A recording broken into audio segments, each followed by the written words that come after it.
कभी किसी financial chart को देखकर दिमाग में आया है कि इन ऊपर नीचे जाती हुई लकीरों का आखिर मतलब क्या हो सकता है? आज हम इसी सीक्रेट भाषा को डिकोड करने वाले हैं। देखने में तो ये बस ऊपर नीचे जाती लाइनें हैं, एक शोर जैसा लगता है ना। पर असल में एक ट्रेडर के लिए ये एक कहानी है जो बस पढ़े जाने का इंतजार कर रही है। तो ठीक है, चलिए शुरू करते हैं। इस चार्ट को ना किसी मुश्किल मैथ प्रॉब्लम की तरह नहीं, बल्कि एक भाषा की तरह समझने की कोशिश करते हैं। एक ऐसी भाषा जो हमें मार्केट का मूड बताती है।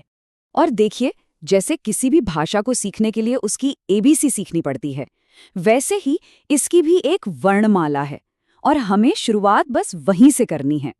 तो सवाल ये है कि इस भाषा की वर्णमाला है क्या? वो है ये, कैंडलस्टिक।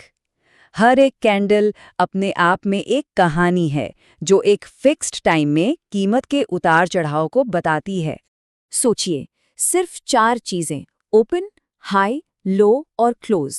ये 4 डेटा पॉइंट्स मिलकर खरीदारों और विक्रेताओं के बीच की जो जंग है ना, उसकी एक पूरी विजुअल कहानी हमारे सामने रख देते हैं। बिल्कुल सिंपल है। अगर हरी कैंडल है यानी बुलिश, तो इसका मतलब है कि खरीदार जीते और कीमत ऊपर गए। और अगर कैंडल लाल है मतलब बेरिश, तो समझ लीजिए कि विक्रेताओं का पल्ला भारी था और कीमत नीचे आ गई। अच्छा, तो हमने अक्षर तो सीख लिए। अब जब ये अक्षर यानी हमारी कैंडल्स एक साथ जुड़ती हैं तो क्या बनता है? तब बनते हैं शब्द, जिन्हें हम कहते हैं पैटर्न्स।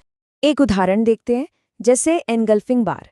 इसको आप एक बहुत ही पावरफुल शब्द की तरह मान सकते हैं। ये एक सीधा साफ इशारा है कि एक टीम ने दूसरी टीम से कंट्रोल पूरी तरह अपने हाथ में ले लिया है।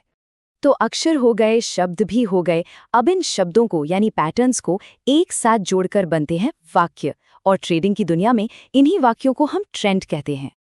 अब देखिए, एक अप ट्रेंड के ना एक खास लय होती है। पहले एक तेज उछाल आता है, उसे कहते हैं इम्पल्सिव मूव, और फिर एक छोटा सा पुल बैक, जिसे करेक्टिव मूव कहते हैं। ये सिलसिला ही बाजार की रफ्तार को दिखाता है। और डाउन ट्रेंड, वो ठीक इसका उल्टा है, मतलब लगातार नीचे की तरफ नए लो बनना।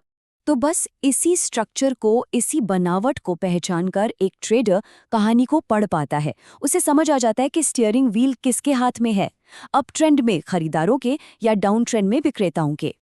अब देखिए, हर अच्छी कहानी में एक प्लॉट ट्विस्ट तो होता ही है ना? और बाजार की कहानी भी कुछ अलग नहीं है।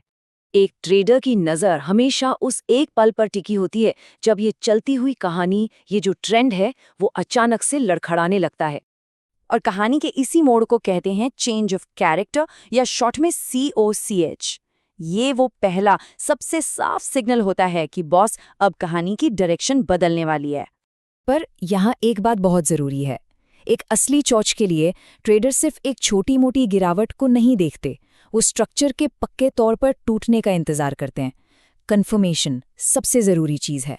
हाँ, ये सिग्नल इस बात की कोई गारंटी नहीं है कि ट्रेंड पलट ही जाएगा, लेकिन ये एक बहुत बड़ा अलर्ट है, एक वार्निंग साइन है कि बाजार में पावर का जो बैलेंस है ना, वो अब बदल रहा है। तो ठीक है, ट्रेडर ने कहानी में ये ट्विस्ट पहचान लिया। अब क्या? वो क्या करता है?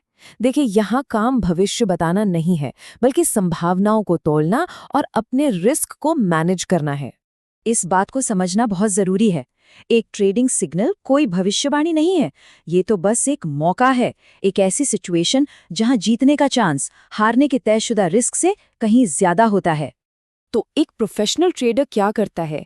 वो एक पूरा प्लान बनाता है जिसके 3 हिस्से होते हैं। पहला, एंट्री, मतलब ट्रेड में घुसना कहाँ है। दूसरा, टारगेट, यानी प्रॉफिट लेकर निकलना कहाँ है। और तीसरा और सबसे जरूरी, एस्केप प्लान, यानी अगर ट्रेड गलत गया तो कम से कम नुकसान में बाहर कहाँ निकलना है। तो आखिर में एक सवाल सोचना तो बनता है, क्या ये टेक्निकल एनालिसिस भविष्य देखने की कोई भाषा है, या फिर ये सिर्फ चार्ट्स पर उकेरी गई भीड़ की साइकोलॉजी है, डर और लालच की एक तस्वीर?